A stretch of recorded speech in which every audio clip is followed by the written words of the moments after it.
যাও ময়না, তুমি ফিরে যাও তোমার পরিবারের কাছে। তোমাকে আকাশে উড়তে দেখে আমি খুব খুশি হব। Cartoon TV Bangla. এক সুন্দর পাহাড়ের মাঝখানে অবস্থিত একটি ছোট গ্রামে ভোলা নামে এক কৃষক বাস করতেন। সে ছিল খুব সরল ও সাদাসিধে।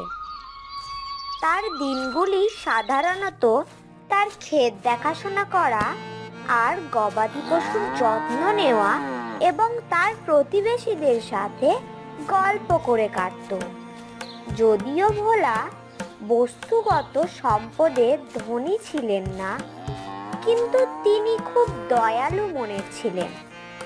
একদিন সকালে ভোলা যখন তার ক্ষেত চাষ করতে যাচ্ছিল, সে লক্ষ্য করলো একটি ছোট পাখি মাটিতে ছটপট করছে।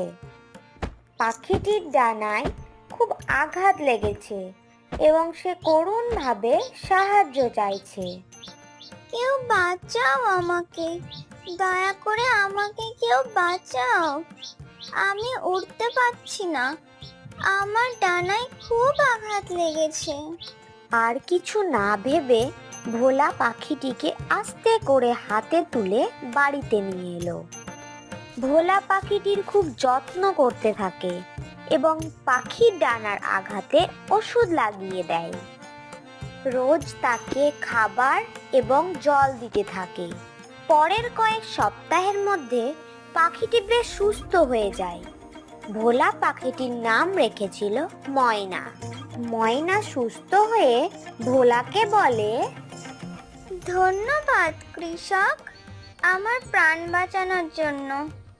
ময়না প্রায় মিষ্টি সুরে গান গাইতো, যা বাতাসকে আনন্দে ভরিয়ে দিত। ভোলা সারাদিন কৃষিকাজের কঠোর পরিশ্রম করে যখন বাড়ি ফিরত, তখন ময়নার মিষ্টি গান শুনে সে খুব খুশি হতো। ছোট ময়না ভোলার জীবনে একটি অংশ হয়ে ওঠে। একদিন সকালে ভোলা সিদ্ধান্ত নিল যে ময়নাকে আকাশে মুক্ত করবে। ময়নারও তো পরিবারজন আছে, তারা হয়তো খুব কষ্ট পাচ্ছে। ময়নাকে তার পরিবারের কাছে ফিরিয়ে দিতে হবে। ভোলা খুব দুঃখের সাথে হালকা হাতে একটি ডালে ময়নাকে বসিয়ে দিয়ে বলল, যাও ময়না, তুমি ফিরে যাও তোমার পরিবারের কাছে। তোমাকে আকাশে উড়তে দেখে আমি খুব খুশি হব। তখন ময়নাও করুণ মনে বিদায় জানিয়ে আকাশে উড়ে গেল। কয়েক সপ্তাহ পর এক সন্ধ্যায় ভোলা যখন তার ক্ষেত থেকে বাড়ি ফিরছিল, সে অস্বাভাবিক কিছু লক্ষ্য করেছিল। তার ক্ষেতের ফসল বাদামি হয়ে যাচ্ছিল, তাদের জলের দরকার ছিল। ভোলা দীর্ঘশ্বাস ফেলে বাড়ি ফিরে এলো এবং তার বিছানায় বসে বসে সাহায্যের প্রার্থনা করছিল আর বলছিল, হে ঈশ্বর, বৃষ্টির অভাবে আমার জমির ফসলগুলো কেমন যেন শুকিয়ে যাচ্ছে। আমাকে সাহায্য করুন, আমার জমির ফসলগুলো বাঁচান। পরের দিন সকালে ভোলা তার জানালার বাইরে অনেক পাখির শব্দে জেগে ওঠে। পাখির ঝাঁকের মধ্যে একটি ডালে বসে থাকা ময়নাকে দেখতে পেল। ভোলার দুঃখের জন্য তারা সবাই তাদের ডানা ঝাঁকিয়ে একজোট হয়ে ডাকছিল। হঠাৎ ভোলা দেখল আকাশ থেকে বৃষ্টি নেমে এলো। বৃষ্টি কয়েক ঘন্টা ধরে চলতে থাকে এবং ভোলা বুঝতে পারে যে ময়না এবং তার বন্ধুরা ডালে ডালে নাচছে এবং বৃষ্টির জন্য ডাকছে, যা তার ফসলকে চাঙ্গা করেছে। আনন্দিত হয়ে ভোলা ময়নাকে বলে, অনেক ধন্যবাদ ময়না তোমাকে এবং তোমার বন্ধুদেরও আমার জমির ফসলগুলো বাঁচানোর জন্য। আমি তোমার কাছে চিরকৃতজ্ঞ থাকব। তখন ময়না বলল, ধন্যবাদ তো তোমাকে জানাই কৃষক, একদিন তুমি আমার প্রাণ বাঁচিয়েছিলে, আমাকে সুস্থ করেছিলে। ভোলা দয়ার প্রকৃত শক্তি বুঝতে পেরেছিল। তাই সেই দিন থেকে ভোলা শুধু ময়নারই যত্ন করেনি, বরং গ্রামের সমস্ত প্রাণী এবং মানুষের প্রতি সে উদার মনে সাহায্য করত।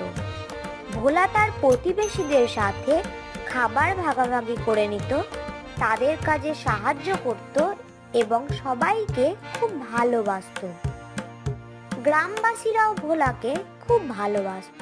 কয়েক বছর কেটে গেল এবং একদিন একটি প্রবল ঝড়ে গ্রামে অনেক ঘরবাড়ি ক্ষতিগ্রস্ত হয় এবং ফসলও নষ্ট হয়। গ্রামবাসীরা সবাই একসঙ্গে এক গাছের নিচে দাঁড়িয়ে বলে, আমাদের সব ফসল এবং ঘরবাড়ি ঝড়ে নষ্ট হয়েছে। আমাদেরকে আবার সবকিছু পুনর্নির্মাণ করতে হবে।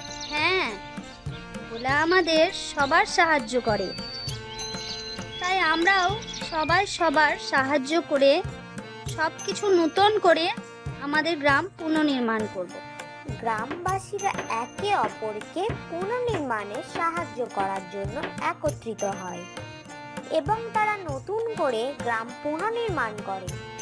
তারা মনে রেখেছিল যে কিভাবে ভোলা সর্বদা সবার জন্য ছিল এবং বিনিময়ে যখন তার সবচেয়ে বেশি প্রয়োজন ছিল তখন তারা তার জন্য একত্রিত হয়েছিল। তারপর গ্রামবাসীরা সবাই সেই গ্রামে সুখে শান্তিতে বাস করতে থাকে। তাহলে বন্ধুরা, আমরা এই গল্প থেকে এটা শিখলাম যে দয়া এবং উদারতা একটি শক্তিশালী শক্তি, যা আমাদের জীবনে অনেক কিছু পরিবর্তন ঘটাতে পারে।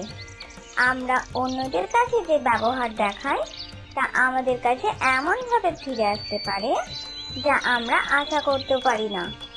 ভোলা যেমন ময়নার সাহায্য করেছিল, আমরাও আমাদের উদারতার মাধ্যমে আমাদের চারপাশের লোকজনদের সাহায্য করতে পারি, একটি প্রবল প্রভাব তৈরি করতে পারি যা জীবনকে পরিবর্তন করতে পারে। তাহলে বন্ধুরা, দেখা হবে আবার পরের গল্পে। আর পরের গল্প পেতে হলে আমাদের এই চ্যানেলটা এক্ষুনি সাবস্ক্রাইব করে দাও।